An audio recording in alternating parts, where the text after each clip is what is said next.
Well, with snowdrops coming out and spring just around the corner, I thought there would be nothing better than planting up a container with some late season for winter interest that brings you over to the spring period with primulas and the beginning of our gardening season. Now, I'm using this Livingreen Design container, and the reason I'm using it is because I absolutely love this company. It's a Scottish company.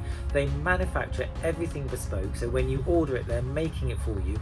It's completely recyclable and made from recycled materials. You can use them as water features, or you can drill holes and make containers, and they make containers in every possible finish and style imaginable. The other thing which I love about them is they're making a really beautiful planter for me for Chelsea Flower Show. So if you are looking for a gorgeous container, they are the place to go to, and it's livingreendesign.com if you're going to look them up on the website. So what I've done with the container I've got here is I've put in some drainage holes and some crocks at the bottom, that's up to about here.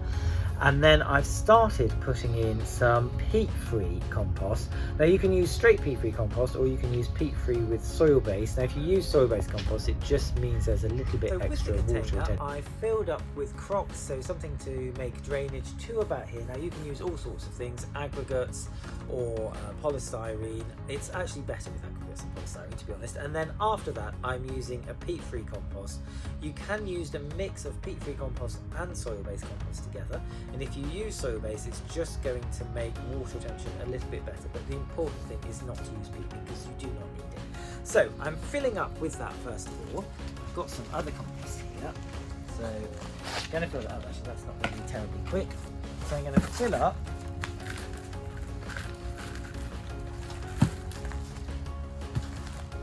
to about the depth of my deepest container, bearing in mind I want to leave an amount where I can let the water go in, because it's really sensible to have a little lower depth in the soil, because if you bring the soil up to here and you water it, everything's going to go over the sides and you're never going to have any. This is a semi-permanent container, so I'm using Cornus Midwinter Fire, which has this really amazing stem colour, and in order to maintain that you need to cut them back, so stool them every second or third year. I'm just going to put a little bit of compost in to hold them in place and to make sure that I've got it nicely around the bottom.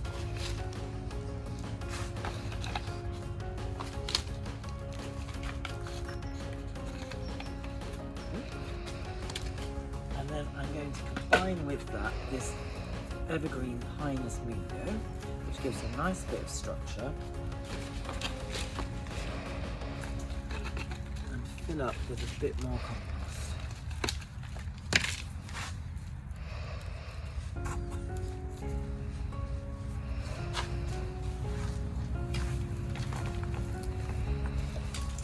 I really like evergreen grasses like this Carex, so that's going to also come in. Now if it goes in and that happens, you can see it's not at the right height. Just need to make sure you put some soil underneath to lift it up nicely to the right height.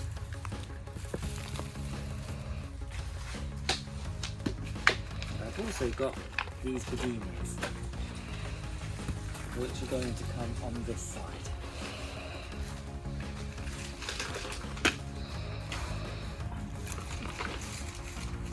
Okay, so that's my main structural planting. What I'm going to do is top up with the compost.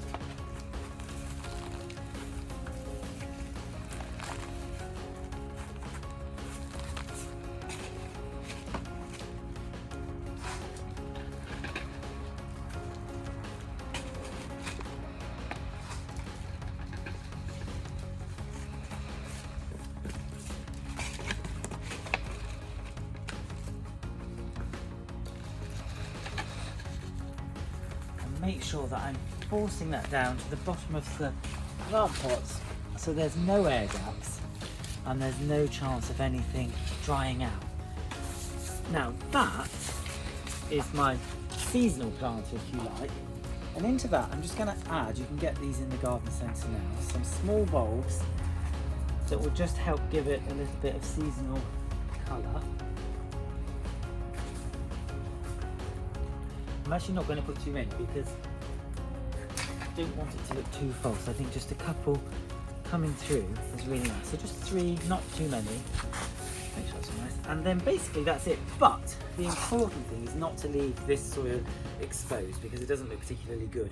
And there are lots of things you can use in the garden to kind of give you a really natural finish. What I've got is some old fern leaves that I cut down earlier. I'm just going to make them a little bit shorter by chopping them up a bit more. And then that I can nestle in through the planting and the bulbs just to give it a really nice natural finish.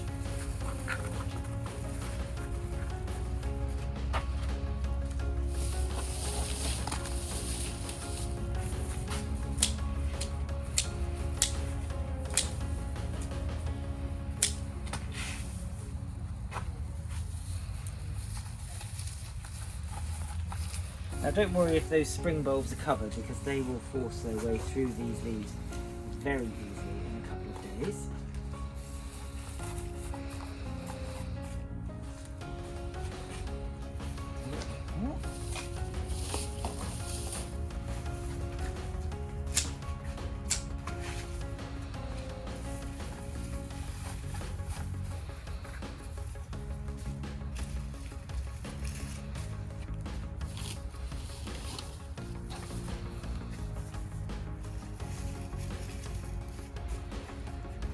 Well, there we are. So I've top dressed that, I've planted it really quite quickly.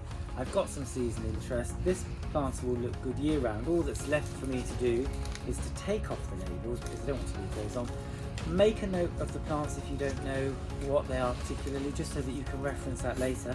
And basically, you've got a really nice container for the rest of late winter into spring, and you can take out some of the elements like the bulbs and add some summer interest later in the year. So thank you, Livingreen Design. This is gorgeous, and I'm sure the container you're making for Chelsea will be equally stunning.